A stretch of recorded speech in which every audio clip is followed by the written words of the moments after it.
आज का हमारा जो लेक्चर है वो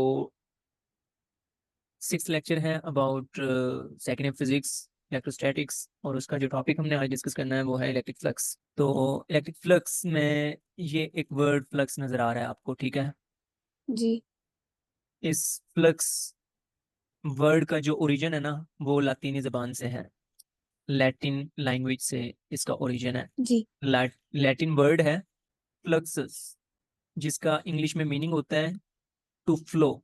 जो फ्लक्स है वो लातीनी वर्ड फ्लक्सस से निकला हुआ है, जिसका मतलब है टू फ्लो। तो इसका मतलब है यहाँ पर हमारे पास किसी न किसी चीज की, फिजिकल क्वांटिटी की फ्लो की बात हो रही होगी, ठीक है ना। ये मैंने हिंट के तौर पे भी लिख दिया कि flux is drive from the Latin word fluxus which means to flow. तो जब फ्लो की बात हो रही है तो हम फ्लक्स में देखेंगे कि वो किसी ऐसी चीज को डिस्क्राइब कर रहा होगा जिसमें कोई चीज फ्लो कर रही होगी, मूव कर रही होगी थ्रू सम गिवन एरिया। तो इलेक्ट्रिक फ्लक्स को ना दो तरह से डिफाइन करेंगे हम। एक जो डेफिनेशन है ना वो थ्योरेटिकल है, और दूसरी डेफिनेशन है मैथमेटिकल। थ्योरेटिकल डेफिनेशन को समझने के लिए ना आप ये एक एरिया कंसीडर करें। इस एरिया के अंदर से कुछ इलेक्ट्रिक फील्ड लाइंस पास हो रही हैं, ठीक है। ये इलेक्ट्रिक फील्ड लाइंस हैं जी जो मैं ड्रॉ कर रहा हूँ, ये एरिया के अंदर से गुजर रही हैं। तो मुझे बताओ कि इस एरिया ए के अंदर से कितनी इलेक्ट्रिक फील्ड लाइंस गुजर रही हैं? 3। तीन। तो इस एरिया के अंदर से गुजरने वाली इलेक्ट्रिक फील्ड लाइंस की जो तादाद होती है ना, उस तादाद को ही इस एरिया का फ्लक्स बोलते हैं, इलेक्ट्रिक फ्लक्स बोलते हैं, ठीक है। अच्छा। अगर इसके अंदर से 4 जी इलेक्ट्रिक फील्ड लाइंस गुजर रही हैं तो इसका फ्लक्स कितना होगा? 4। 4। शाबाश। इसी तरह अगर 5 गुजर रही हैं तो 5। That means 5। the number of electric field lines passing through a certain area will be describing the flux of that area, right? जी तो यही theoretical discussion है हमारी इलेक्ट्रिक फ्लक्स की डेफिनेशन की कि the number of electric field lines passing through a certain area is called electric flux, ठीक है। उससे नेक्स्ट जो जी मैथमेटिकल डेफिनेशन है, उस मैथमेटिकल डेफिनेशन को समझने के लिए हमें एक नई टर्म जो आपने अभी तक नहीं सुनी होगी वो है वेक्टर एरिया। वेक्टर एरिया को ना कैपिटल ए से रिप्रेजेंट करते हैं विद सम एरो हेड, या इसको बोल्ड वे में लिखकर, ठीक है। तो अभी तक आपने जो जी सुना हुआ जी है ना वो सिंपली एरिया सुना हुआ है, या कहीं कभी कभी सुना होगा सरफेस एरिया। हम्म। जी मींस जो हम, अगर ये एक रेक्टेंगल है जिसकी लेंथ एल है और विड्थ डब्ल्यू है, तो जब हम इसको लेंथ को विड्थ से मल्टीप्लाई करते थे तो ये हमारे पास जो एरिया की वैल्यू आती थी वो असल में सरफेस एरिया की वैल्यू आती थी, ठीक है ना। अच्छा।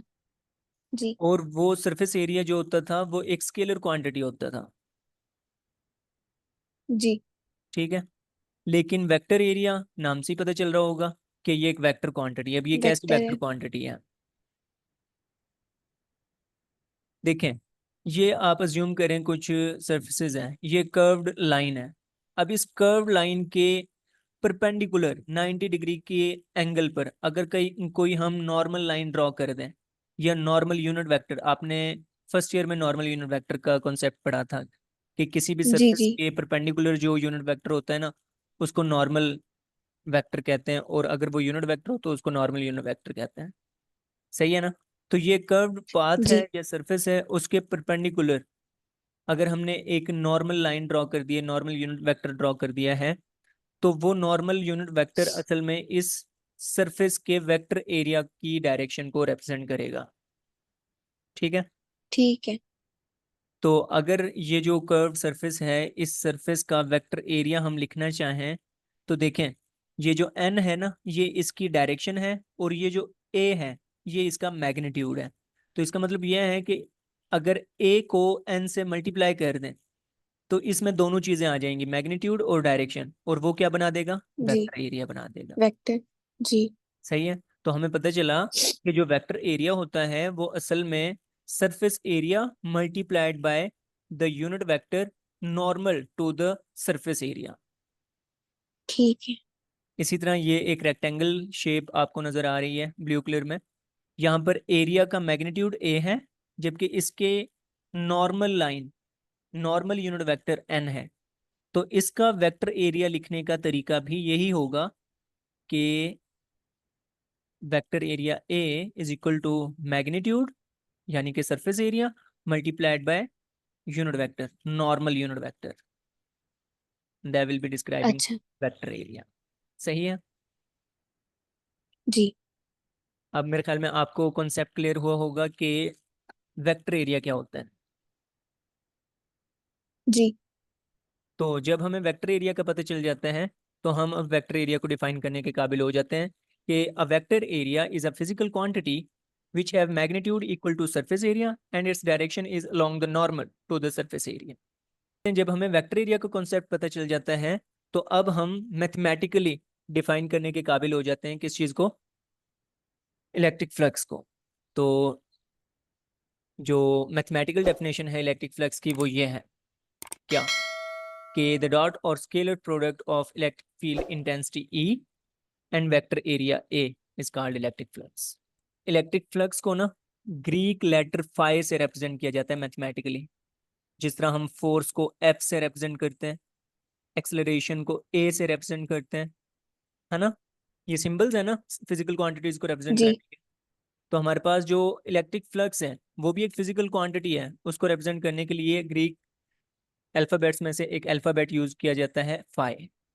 तो अगर मैं इस डेफिनेशन के मुताबिक, मैथमेटिकल डेफिनेशन के मुताबिक इलेक्ट्रिक फ्लक्स का फार्मूला लिखूं, वो फार्मूला कुछ इस तरह लिखा जाएगा, electric flux phi is equal to the dot product of electric field intensity and vector area A, sorry vector area. ठीक है। जी। तो इसको ओपन करके जब हम लिखते थे डॉट प्रोडक्ट को साइन कॉस टेन की कॉस टर्म्स थीटा। में, तो E A cos of theta आ जाता था। जी। तो हमें पता चला कि हमारे इलेक्ट्रिक फ्लक्स को फाइंड आउट करने के लिए जो फार्मूला बन रहा है वो कुछ इस तरह है, ई ए कॉस ऑफ थीटा। जब हमें फार्मूले का पता चल गया, इसकी नेचर का पता चल गया, ये स्केलर है या वेक्टर, और इसके डेफिनेशन वगैरह का पता चल गया, तो इसके फार्मूले को जहन में रखते हुए हम इसका यूनिट भी तलाश कर सकते हैं, है ना। जी। तो इलेक्ट्रिक फील्ड इंटेंसिटी का पिछले टॉपिक में हमने यूनिट क्या पढ़ा था, न्यूटन पर कॉलम। जी। और सरफेस एरिया का यूनिट क्या होता है, मीटर स्क्वायर। जी। और कॉस थीटा तो एक नंबर होता है। तो हमें पता चला कि अगर हम न्यूटन पर कॉलम को मल्टीप्लाई कर दें मीटर स्क्वायर से, तो न्यूटन मीटर स्क्वायर्ड पर column will be the unit of electric flux.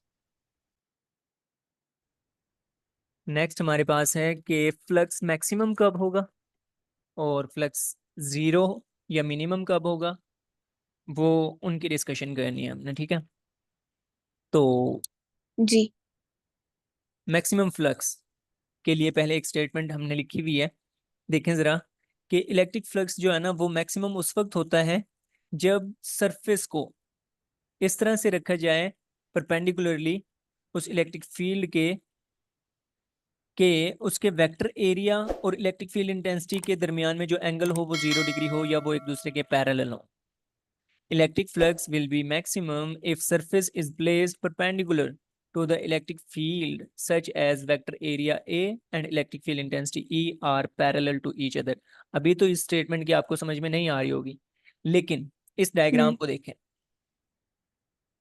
यहाँ पर ये हमारे पास जो सर्कुलर फॉर्म में है ना, ये सरफेस एरिया है, ठीक है। ठीक। जबकि ये एरोज हैं, इनको आप इलेक्ट्रिक फील्ड इंटेंसिटी को रिप्रेजेंट करने वाली lines, electric field lines consider करें। तो ये हमारा सर्कुलर फॉर्म में जो है ये एरिया ए है, और ये जो ब्लू कलर की लाइंस है ये इलेक्ट्रिक फील्ड इंटेंसिटी को रिप्रेजेंट करने वाली इलेक्ट्रिक फील्ड लाइंस है। तो अब आप मुझे बताओ कि इस सर्कुलर फॉर्म में जो सरफेस एरिया है इसके वेक्टर एरिया की डायरेक्शन क्या होगी। इससे परपेंडिकुलर। शाबाश, इसके बिल्कुल परपेंडिकुलर इस डायरेक्शन में होगी ना वेक्टर एरिया ए की डायरेक्शन। जी। तो देखें, अब इस वाली स्टेटमेंट का अब आपको मतलब पता चल रहा होगा कि हमने सरफेस को इलेक्ट्रिक फील्ड के साथ परपेंडिकुलरली इस तरह से रखना है कि वेक्टर एरिया और इलेक्ट्रिक फील्ड इंटेंसिटी एक दूसरे के पैरेलल हों, मतलब उनकी डायरेक्शन। सेम हो। अच्छा ठीक है, समझ आ गई। जी जी। तो उस वक्त हमारे पास इलेक्ट्रिक फ्लक्स क्या होगा, मैक्सिमम होगा।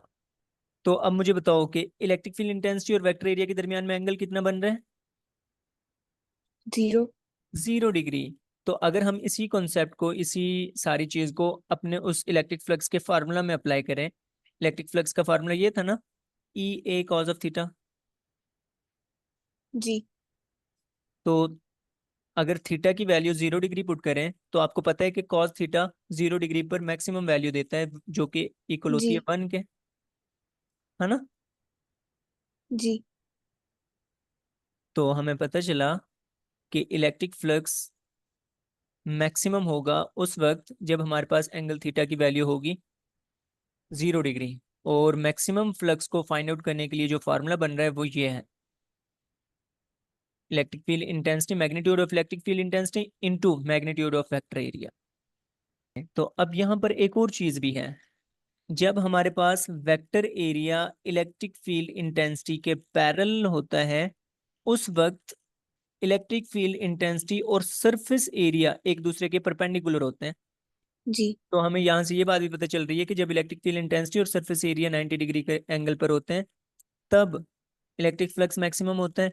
लेकिन जब इलेक्ट्रिक फील्ड इंटेंसिटी और वेक्टर एरिया की बात हो तो तब एंगल 0 डिग्री होता है, उस वक्त इलेक्ट्रिक फ्लक्स मैक्सिमम ठीक होता है। है। तो इससे रिलेटेड एक और डायग्राम भी है हमारे पास, तो इसमें देखें, यहाँ पर आपको फिर से वेक्टर एरिया ए और इलेक्ट्रिक फील्ड इंटेंसिटी एक दूसरे के पैरेलल नजर आ रहे हैं, है ना। जी जबकि इस सरफेस एरिया और इलेक्ट्रिक फील्ड इंटेंसिटी के दरमियान में बनने वाला एंगल फिर से 90 डिग्री है। तो यहाँ पर भी वो कंडीशन पूरी हो रही है जो कंडीशन मैक्सिमम फ्लक्स के लिए होती है। ठीक है। तो उसके बाद चलते हैं हम जीरो फ्लक्स की तरफ। फ्लक्स जीरो या मिनिमम कब होगा, कब होगा कि electric flux will be zero if surface is placed parallel to electric field such as vector area A and electric field intensity E are perpendicular to each other। ये उससे थोड़ी उल्ट सिचुएशन है, ये हम्म। वाली सिचुएशन है। यहाँ पर आप देख सकती हैं कि इलेक्ट्रिक फील्ड जो लाइंस हैं वो इस सरफेस के अंदर से गुजर ही नहीं रही। इसके बिल्कुल आप ये समझ लें कि जब बहुत ज़्यादा तेज़ी से हवा चल रही होती है, जी उस चलती हुई हवा की डायरेक्शन को आप अज्यूम कर लें इलेक्ट्रिक फील्ड इंटेंसिटी की डायरेक्शन, सही है। और हमारी अर्थ के जी सरफेस को अज्यूम कर लें ये सरफेस एरिया ए। तो क्या ये जो बहुत ज्यादा तेजी से चलने वाली हवा इस सरफेस एरिया के अंदर से गुजरेगी, नहीं नहीं। गुजरेगी ना। तो बिल्कुल ये सिचुएशन यहाँ पर है कि इलेक्ट्रिक फील्ड इंटेंसिटी की जो लाइंस हैं वो इस सरफेस एरिया के अंदर से नहीं गुजर रही। क्यों, क्योंकि ये सरफेस एरिया के बिल्कुल पैरेलल हैं, बिल्कुल वैसे ही जैसे हवा की डायरेक्शन सरफेस ऑफ अर्थ के पैरेलल थी। हम्म। अच्छा। तो जी जब सरफेस के अंदर से कोई इलेक्ट्रिक फील्ड लाइन नहीं गुजरती तो इसका मतलब है उसका इलेक्ट्रिक फ्लक्स जीरो है। हमने एक थ्योरेटिकल डेफिनेशन देखी थी वहां पे जी। कि number of electric field lines passing through surface area is called electric flux. तो जब इस सरफेस के अंदर से कोई इलेक्ट्रिक फील्ड लाइन गुजर ही नहीं रही तो इसका इलेक्ट्रिक फ्लक्स जीरो होगा। हम्म। जी। लेकिन अगर मैथमेटिकली देखें तो इस सरफेस का वेक्टर एरिया इसके 90 डिग्री के एंगल पर होगा, और उसी वक्त अगर हम वेक्टर एरिया और इलेक्ट्रिक फील्ड इंटेंसिटी के दरमियान में एंगल देखें वो भी 90 डिग्री का बन रहा है ना। जी तो फिर से वो फार्मूला अप्लाई करके देखते हैं। वो फार्मूला क्या था, वो फार्मूला कुछ ये था, electric flux was equal to E A cos of theta. अब यहाँ पे जी। थीटा की वैल्यू कितनी पुट की जाएगी, 90। 90 डिग्री, और कॉज 90 डिग्री पर आंसर क्या आता है, कॉज 90 डिग्री पर बच्चे आंसर आता है 0। 0। जी ठीक है। तो E A multiplied by 0 will be equal to 0। तो ये मैथमेटिकली भी प्रूव हुआ। क्या प्रूव हुआ जी। कि जब हमारा surface area A, sorry, surface area surface area A electric field intensity के पर पैरेलल होता है, उस वक्त इलेक्ट्रिक फ्लक्स क्या होता है, जीरो होता है। या जब वेक्टर एरिया ए इलेक्ट्रिक फील्ड इंटेंसिटी के परपेंडिकुलर होता है, तो उस वक्त भी इलेक्ट्रिक फ्लक्स क्या होता है, जीरो होता है। उससे नेक्स्ट जो डिस्कशन आने वाली है ना, वो है अगर हमारे पास वेक्टर एरिया ए और इलेक्ट्रिक फील्ड इंटेंसिटी के दरमियान में एंगल ना ही 90 डिग्री हो, ना ही 0 डिग्री हो, बल्कि इनके दरमियान में कोई एंगल हो, तो उस वक्त हम इलेक्ट्रिक फ्लक्स को किस तरह कैलकुलेट करेंगे। फ्लक्स एट एन एंगल, कोई ऐसी सिचुएशन होगी, देखें जरा। टिल्टेड फॉर्म में हमने क्या है, इस एरिया ए को, सरफेस एरिया को इलेक्ट्रिक फील्ड इंटेंसिटी ई के साथ एक एंगल थीटा बना के रखा हुआ है। ठीक है, ये उसके वेक्टर एरिया की जी। डायरेक्शन है, इस सरफेस के वेक्टर एरिया की डायरेक्शन ये है, जबकि इलेक्ट्रिक फील्ड इंटेंसिटी की डायरेक्शन ये है, और इनके दरमियान में एंगल थीटा है। तो इस सिचुएशन में हम इलेक्ट्रिक फ्लक्स को फाइंड आउट करने के लिए ये वाला फार्मूला अप्लाई करते हैं। और ये वाला फार्मूला आता कैसे, ये बड़ा इंपॉर्टेंट पॉइंट है। हम क्या करते थे फर्स्ट ईयर में, डॉट प्रोडक्ट को जब हमने डिस्कस किया था, कि जब हमारे पास दो वेक्टर्स एक दूसरे के साथ एंगल थीटा पर होते थे, तो उस वक्त उनका स्केलर प्रोडक्ट जी। फाइंड आउट करने के लिए हम क्या करते थे, किसी एक वेक्टर का प्रोजेक्शन मैग्नीट्यूड। जी जी। प्रोजेक्शन का मैग्नीट्यूड लेते थे। अगर मैं वेक्टर ए के जी। दो कंपोनेंट्स बनाऊं ना, तो एक कंपोनेंट बनेगा ये .1 से .2 तक, और .2 से .3 तक बनेगा दूसरा कंपोनेंट। ठीक है, तो अब जी। इस वेक्टर ए का जो ये .1 से 2 तक कंपोनेंट है, उसको कहते हैं ए कॉज ऑफ थीटा। ठीक है, तो डॉट प्रोडक्ट जी। ए और ई के दरमियान में डॉट प्रोडक्ट फाइंड आउट करने के लिए हम ये मेथड इस्तेमाल करते थे कि एक वेक्टर का प्रोजेक्शन लेते थे, प्रोजेक्शन का मैग्नीट्यूड, जबकि दूसरे वेक्टर का मैग्नीट्यूड, और वो जो आंसर आता था वो हमारे पास डॉट प्रोडक्ट का आंसर होता था। ठीक है, जी। तो जब हमारे पास एरिया ए और इलेक्ट्रिक फील्ड इंटेंसिटी ई किसी एंगल थीटा पर रखे गए हों, तो उस वक्त ना ही इलेक्ट्रिक फ्लक्स जो होता है मैक्सिमम होता है, ना ही मिनिमम होता है, बल्कि इन बिटवीन कोई सिचुएशन होती है, और उसको हम कैलकुलेट करने के लिए फार्मूला बना सकते हैं, और फार्मूला है ई ए कॉज ऑफ थीटा, जिसको अल्टीमेटली हम डॉट प्रोडक्ट की फॉर्म में कुछ इस तरह से लिखते हैं, ई डॉट ए। सर इस फॉर्मूले में हमने एक ही प्रोजेक्शन यूज की है।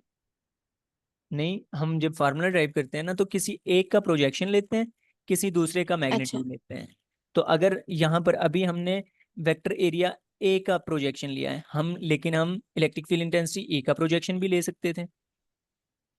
ठीक है, ठीक है। तो देखें, अगर इलेक्ट्रिक फील्ड इंटेंसिटी ई का प्रोजेक्शन लेते हैं ना, तो यहाँ से एक परपेंडिकुलर ड्रॉ करते हैं इसके ऊपर यहाँ पे, तो इस .1 से इस .4 तक इलेक्ट्रिक फील्ड इंटेंसिटी का कॉस कंपोनेंट आ जाता, ई कॉस थीटा। ठीक है, जी। जी। तो अब हम क्या करते हैं, ई कॉस थीटा को मल्टीप्लाई करते ए के मैग्नीट्यूड से, इस तरह डॉट प्रोडक्ट फाइंड आउट करने के लिए ई कॉस थीटा को, यानी कि एक के कंपोनेंट को मल्टीप्लाई करते दूसरे वेक्टर के मैग्नीट्यूड से, तो फिर से आंसर वही ठीक। आता, ई ए कॉस ऑफ थीटा। ठीक है। जी, फिर से इसको हम ई डॉट ए की फॉर्म में लिख सकते थे। ठीक है। ठीक हो गया, तो यहाँ पर हमारे इलेक्ट्रिक फ्लक्स से रिलेटेड जो लॉन्ग क्वेश्चन है वो कंप्लीट होता है। आई होप कि आपको आज की बातें समझ आई होंगी।